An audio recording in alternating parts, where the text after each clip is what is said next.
Olá, você está no canal Espiritualidade e Boas Histórias, né?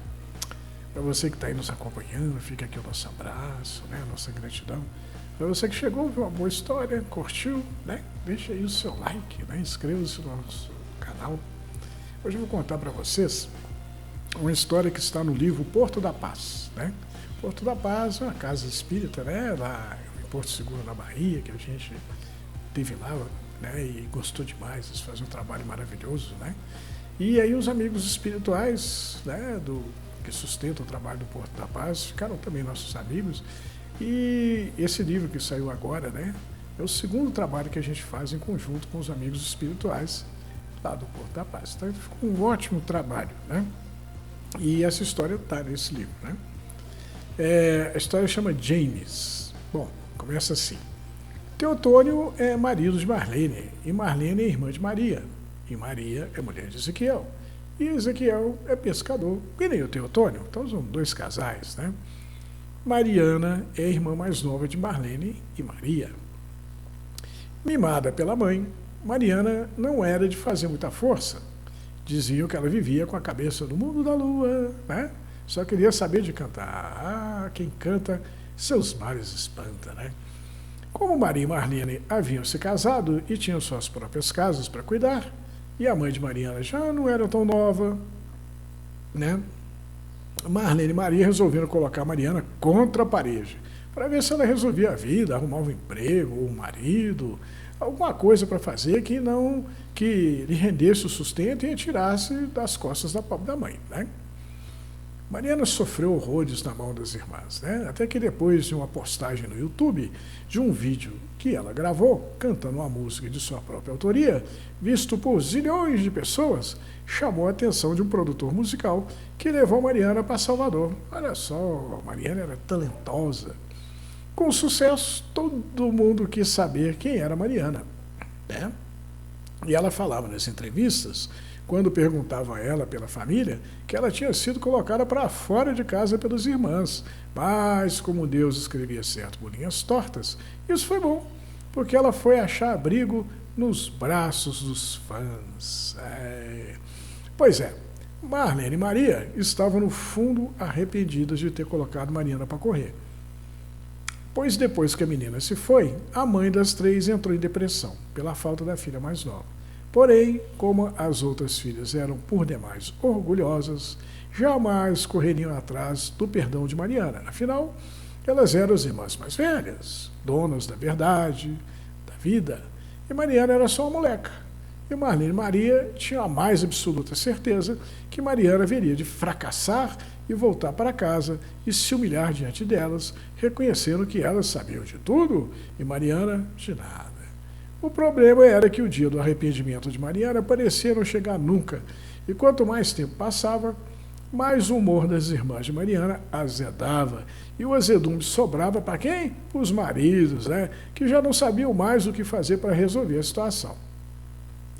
Marlene trabalhava num banco, mexia com financiamento de equipamentos para a captação de energia solar. E para piorar as coisas, entrou numa fria por conta de um trambiqueiro que pegou empréstimos com ela e sumiu. E o banco queria o dinheiro dos empréstimos de volta de todo jeito. Ou então ia processar Marlene e tomar tudo dela, a pele e até a liberdade se fosse preciso. E como Marlene tinha medo de parar na cadeia, ela perdeu toda a alegria de viver. Ezequiel e Teotônio, então, decidiram ir atrás de Mariana. E não é que Mariana arrumou o dinheiro para salvar a pele de Marlene? Trem, né? Porém, Mariana emprestou o dinheiro, mas em troca, obrigou Teotônio a trabalhar para ela. No negócio que fizeram, metade do que Teotônio iria receber como salário era para pagar a dívida que Marlene passou a ter com Mariana. Contudo, o pior era que ele teria que se mudar de Porto Seguro, né, para Salvador.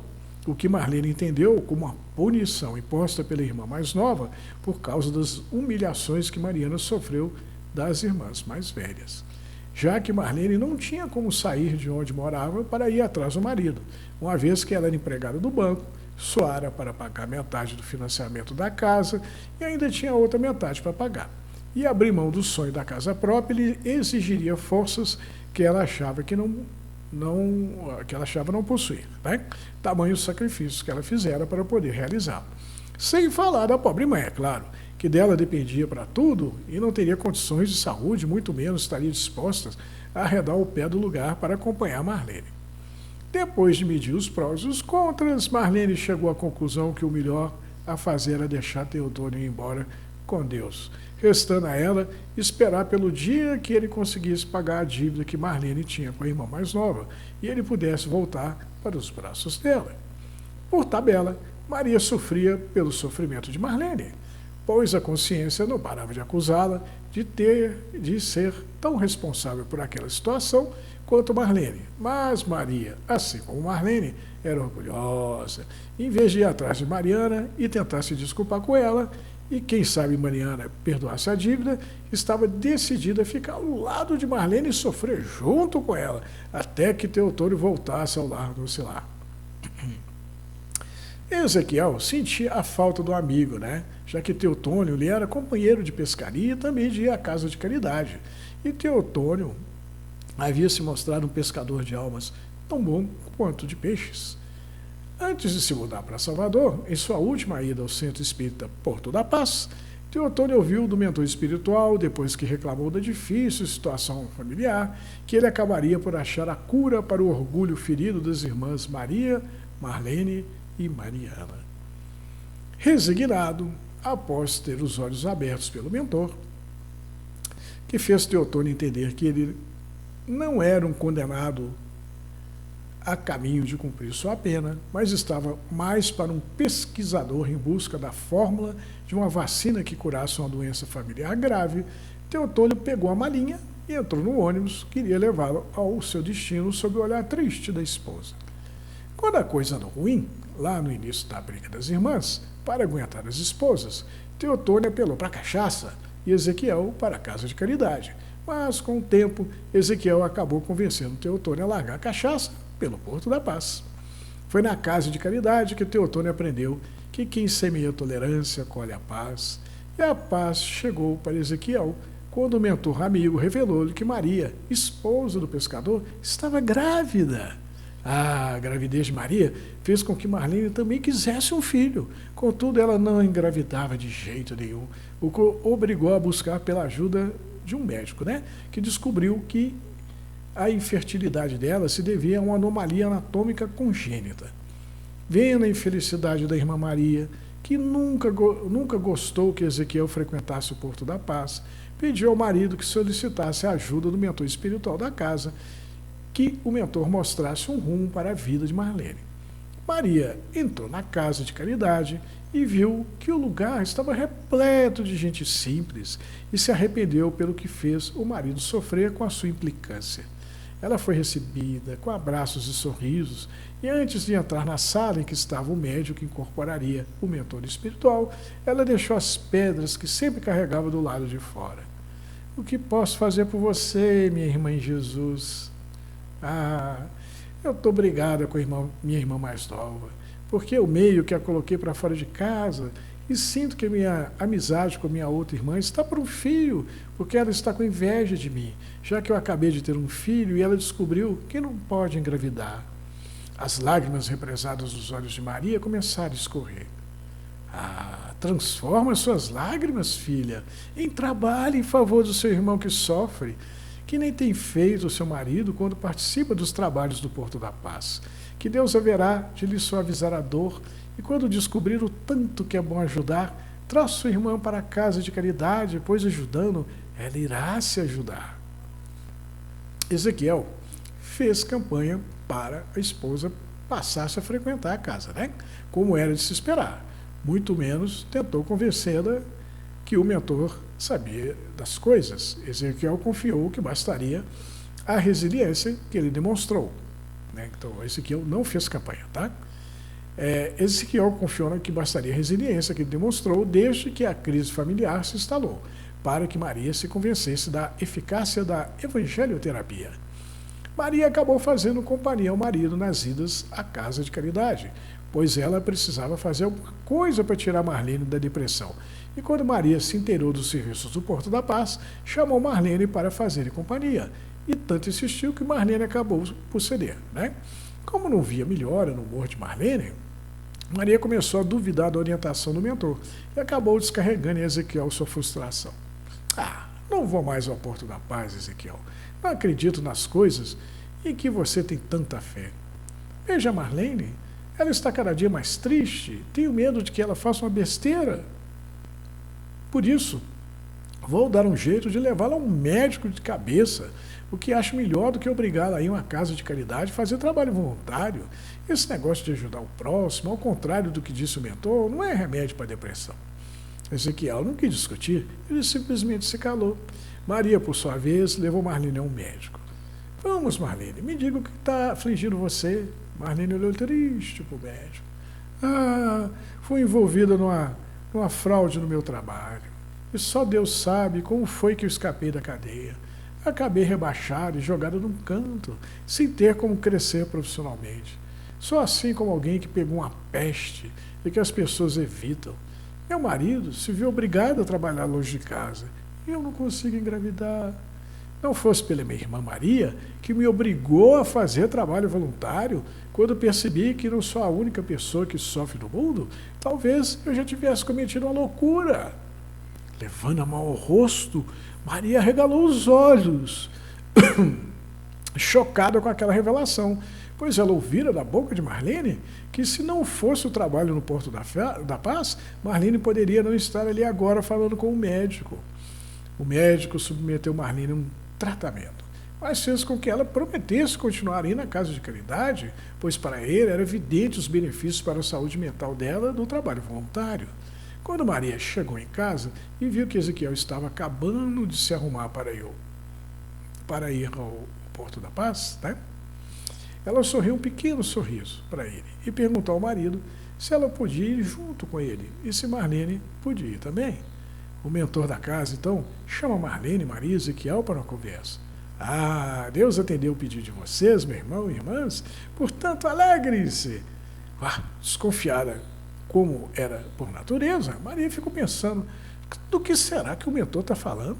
Que pedido é esse que eu não estou sabendo qual é? Para mim, o mentor não fala coisa com coisa, é tudo enrolação. Ele inventa as coisas para a gente ficar impressionado. E seja lá o que for acontecer, ou mesmo que não aconteça nada, depois ele diz, eu não disse. E todo mundo fica achando que ele disse mesmo, né? Só que com outras palavras, por isso ninguém entendeu, né? Chega o fim de semana e Teotônio chega junto com ele acompanhado de um menino de 2 anos. Ué, de que é essa criança, Teotônio? Depende, Marlene. Depende do quê? Teotônio riu quando soltou o menino e o menino ficou olhando sério para Marlene. Olha, meu trabalho era assessorar Mariana nos negócios com a música. Mas aí apareceu o James. Ele foi deixado na porta lá de casa, magrinho que só vendo, com aqueles olhões famintos por vida. Mariana, doida que é, decidiu ficar com a criança, depois que a polícia revirou Salvador à procura dos pais dela. Da criança, é claro, né? Sem sucesso. James esticou os braços, oferecendo um abraço a Marlene. Cismirrado que era, James havia tocado o coração de Mariana, feliz, traquina, mas crescido e gordinho, ele virou xodó dela. Só que Mariana tem compromissos demais e não sobra tempo para o coitadinho. Então eu propus a ela tomar conta do menino junto com você, em troca de ela me liberar da dívida. Uma lágrima desceu do olho de Marlene, correndo pelo rosto, e finalmente ela baixou as armas, esticou os braços e abraçou o menino. Podemos tomar conta dele, Marlene, para a mãe doida dele, enquanto ela viaja pelo mundo cantando. James pode ser nosso. Um sorriso gigante tomou conta da cara de Teotônio. Você quem sabe, Marlene. Boa história, né? Que linda história, né? Uma história belíssima, né? Mostra que Deus dá jeito em tudo, né? Tem uma frase que eu adoro, que diz que Deus faz estradas onde no mundo, abre estradas, né, onde no mundo não há caminhos, né? Então, essa história mostra bem essa realidade, né? Que a gente nunca deve perder esperança, né? Nunca deve deixar de sonhar, né? Porque Deus está do nosso lado, nos ajudando a realizar os nossos sonhos, né? Os nossos bons sonhos, aqueles que têm bons objetivos, né? E o curioso dessa história, o mais legal dela é o seguinte, que uma das irmãs, né, levou a outra para casa assistencial para fazer trabalho voluntário e ficou de olho, né, na irmã que estava com problema. A irmã com problema parecia que o trabalho na casa não estava ajudando ela.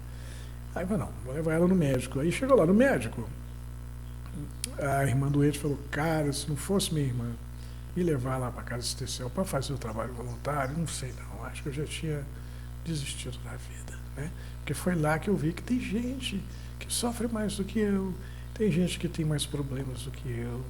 Foi lá que eu abri os olhos por tanto que eu tenho, o amor do meu marido, né, das minhas irmãs, né? A gente tem muito, nós somos muito ricos, só que às vezes a gente não enxerga isso, né? Nesse final de ano, no meu Natal, eu tive com uma sobrinha que está passando um momento difícil, né, profissional. Ela estava muito focada naquele problema, né?